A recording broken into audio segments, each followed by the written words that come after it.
So I'm going to give you a lesson on constitutional law today in this video, and I'm going to do it in the context of a political issue, which is what I like to do. It's one of the things I do when I teach constitutional law at the college level.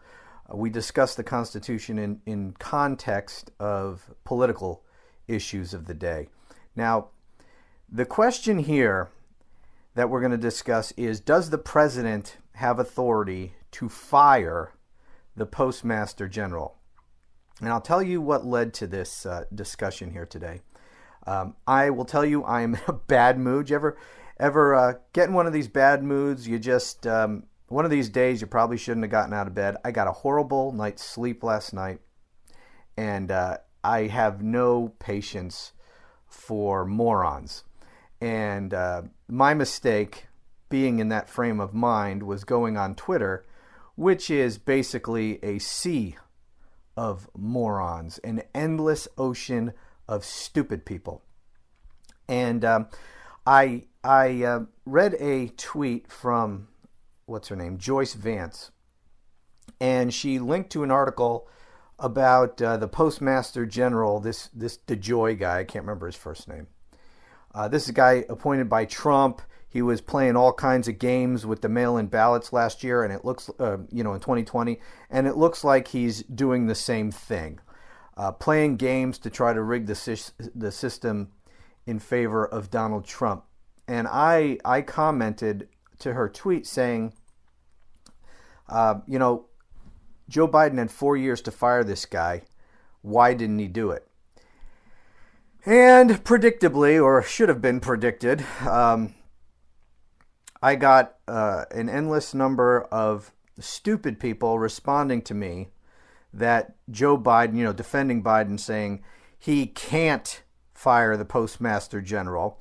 And they started linking to articles and all this kind of garbage. So let's talk about that. Now, I'll begin with one of these articles, and I'll read a little bit of this so that you understand where these people are getting this kind of thing from. And I've heard it at the time of the last election and thereafter, people saying, Biden needed to fire this person. And of course, Biden didn't fire them. And information came out about why he supposedly couldn't fire him. So let me read you this. Here's the question: is the Postmaster General a cabinet position? That's how they frame this in this article. In 1971, the United States Post Office Department was reorganized into the U.S. Postal Service, a special agency independent of the executive branch that is not funded by appropriations. The Postmaster General is not a member of the cabinet and is not in line to be president. The position is selected by the Board of Governors of the Postal Service, whose members are appointed by the President with the advice and consent of the Senate. They serve 7-year terms. The Postmaster General's office has no fixed term, meaning that DeJoy can serve as long as the Board of Governors approves. The article goes on to say that the President can't fire the Postmaster General. Only this Board of Governors can, because it was this Board of Governors that appointed him. And anyway, this is, constitutionally speaking, utterly absurd. Yes, that is how the Postmaster General is appointed. But the fact remains that the Postmaster General is an appointee within the executive branch. The President is the executive branch per Article 2 of the Constitution. The President can fire any damn appointee in the executive branch, no matter how that person was appointed, statute or not. The president's ability, now understand this, this is very basic constitutional law. The president's ability to exercise, let me put it this way, a president's constitutional authority, authority granted to the president by the Constitution, cannot be altered by Congress or any regulation. Okay, if you want to alter a president's constitutional authority, then you need to amend the Constitution. Congress cannot pass a statute and take away powers, constitutional authority of the president. If the president is given authority under the Constitution, Congress cannot pass a law taking away any of that authority. Now, inherent in the president's constitutional authority is the ability to fire anyone he wants in the executive branch, any appointees in the executive branch. That is a core constitutional power of the president. So Congress can't take that away by statute. So yes, Congress passed this law setting up this board whereby the Postmaster General is appointed. But that does not strip the president of the power to fire him if he wants to. I'll give you another example to prove this point to you. Congress also set up a system where the FBI director supposedly can't be fired by presidents. They are appointed to 10-year terms. You know, most appointees in the executive branch aren't given specific terms of office. They just serve at the president's pleasure, right? Well, they wanted to take the FBI director out of the political part of the executive branch, right? They didn't want whether or not the director of the FBI keeps his job to be, dependent on the political whims of the president. So they specifically, by statute, created it so that the FBI director is appointed to a 10-year term. And supposedly presidents can't fire the FBI director during that 10 years. You got to wait for his 10 years to be up, and then you can appoint someone else. Well, if you'll recall, Donald Trump, one of the first things he did when he came to power was he fired the FBI director, James Comey. Remember that? And he was able to do it. You know why? Because that statute is meaningless. The FBI director is part of the executive branch, and the president has full control, full authority to fire anyone in the executive branch he damn well pleases. No statute can take that authority away from him. So Trump, that 10-year term statute for the FBI director didn't do a damn thing to prevent Donald Trump from firing him. Okay? Same thing with the Postmaster General. I don't care what friggin' statutes you pass. It doesn't matter. The Postmaster General is part of the executive branch, and the president can fire him. Okay? It doesn't matter how he was appointed, whether he's appointed to a fixed term or not. It doesn't matter. He's an officer under the executive branch, and he can be fired by the president. And let me read you another comment I got to make another point about this. This person wrote to me, "Your comments mean nothing because Nixon cut the post office loose from the government." Okay, this is referring to that 1971 statute that Nixon signed into law. People are... I told you I'm in a bad mood today. People are so fucking stupid. All right. The post office was created by, wait for it, the Constitution. The post office is actually in the Constitution. Nixon can't take the post office out of the government, or as this person said, cut it loose from the government. Nixon can't do that. Congress can't do that. Trump can't do that. Biden can't. No president, no Congress can just cut the post office loose from the government. It's a creation of the Constitution. The only way to dissolve the post office or to take it out of the control of the government is by constitutional amendment. You have to amend the Constitution to take the post office out of the Constitution, out of the government. And apparently this moron who responded to me thinks that the post office is a private company. The post office is not a private company. It is an office under the executive branch. And another comment I read was about how it doesn't get funded by the government. It's supposed to be self-sufficient. That's part of this 1971 law. Of course, the federal government is constantly having to bail out the post office because the post office is not self-sufficient. It cannot sustain itself with the revenue it generates. So every once in a while, there's a big debate in Congress about how much money to spend bailing out the post office, right? But the fact that even if it were self-sufficient and didn't receive any federal funds, that is completely irrelevant.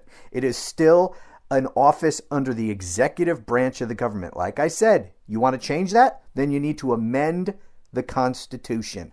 Unless and until you do, the post office will remain an agency under the executive branch. The Postmaster General is an officer within the executive branch, and as such can be fired by the president anytime he wants. And another thing, I read this several times too, that the post office is, quote, an independent agency. Here's a point of constitutional law for you. That's not a thing. There is no such thing as an independent agency under our Constitution or within our government. That is not a thing. The entire federal government is divided into three branches, right? Congress, the president, and the courts. Any office within the government must fall, by definition, under one of those three branches of government. There is no such thing as independent agencies outside of the control of one of those three branches of government. That's not a freaking thing, okay? And the post office is not an independent agency. Regardless of how the Postmaster General is appointed, whether by the president or by a board, regardless of whether or not the post office receives federal funding, doesn't matter. It's part of the government, it's in the Constitution, and it's in the executive branch, per the Constitution, of the government, and under complete control of the President of the United States. And you'll hear this talk about independent agencies. The other context in which you hear this talked about a lot is the Department of Justice. Because you know how Donald Trump completely politicized the Department of Justice and promises to do that on steroids if he's reelected, and to use the Department of Justice to go after his political enemies and all of this stuff. And there's this, this talk, and it's been going on for decades, really, about how the Department of Justice is an independent agency. You'll hear that a lot of times. This is just constitutionally not true, right? Again, the Department of Justice is in the executive branch.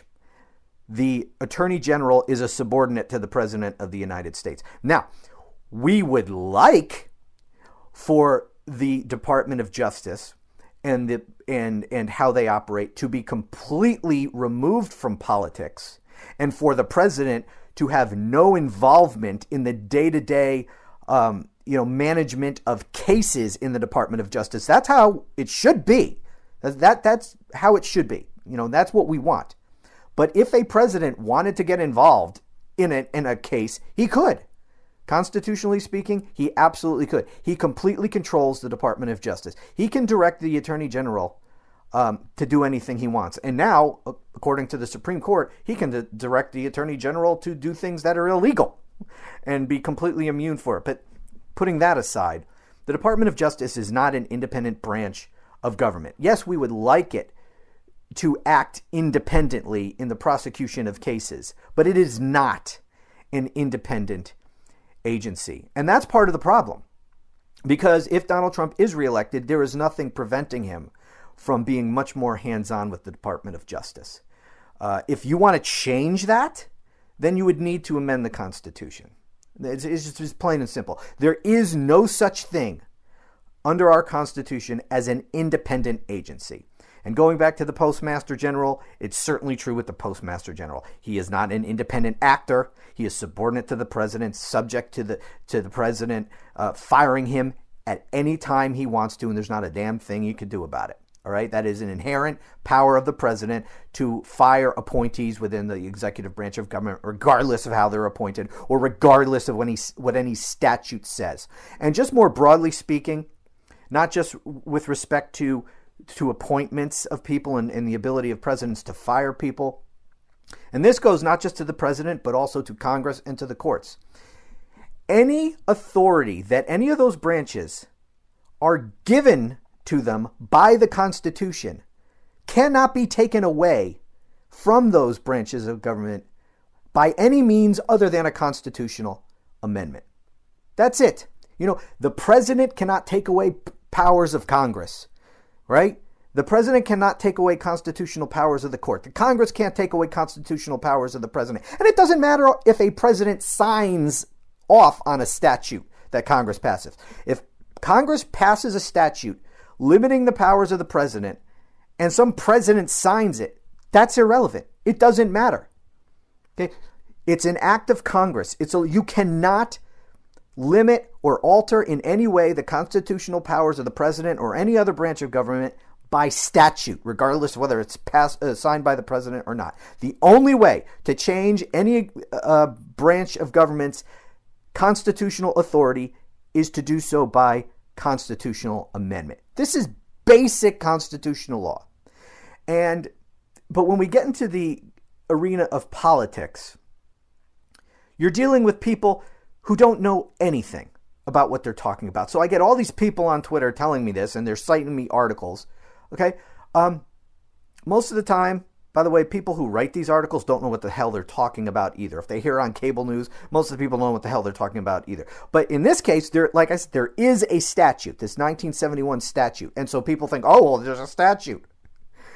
But they don't understand the basics of our Constitution, which I just explained to you. It doesn't matter if there's a statute. You cannot limit the president's constitutional authority by statute. So even if the statute expressly says a president cannot fire the Postmaster General, to that extent, that statute is unconstitutional. It has no effect because you cannot limit the president's ability to fire people by statute. You want to take away, you want to make the post office completely independent, you want to make the Postmaster General an independent actor who cannot be fired by the president, the only way to do that is to amend the Constitution. That's it. You can pass whatever frickin' law, whatever statute you want. Like I said, they did the same thing for FBI director, and it didn't stop Donald Trump from firing Chris Wray. And did Chris Wray go and try to sue to keep his job?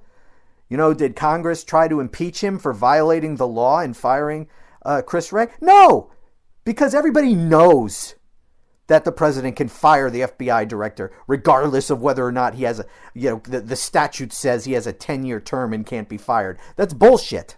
Okay, the president can fire the FBI director. The president can fire the Postmaster General. The president can fire anybody in the executive branch any damn time he wants. You don't like that? That's fine. Amend the Constitution. But unless and until you do, that's the simple constitutional fact of the matter. The president can fire the Attorney General. He can fire the Postmaster General. He can fire the FBI director. He can fire any damn buddy in the executive branch. I should probably learn not to read the comments on Twitter. I'd be much better off. But I do like to read the comments on Twitter because I can see the misunderstandings that people suffer from. And it gives me something to talk about. Because if I see this, you've probably seen it. And you might not understand it either. And so if I can come here and educate you a little bit on some of this stuff, you're going to be better informed, which I know the people in this audience want to be.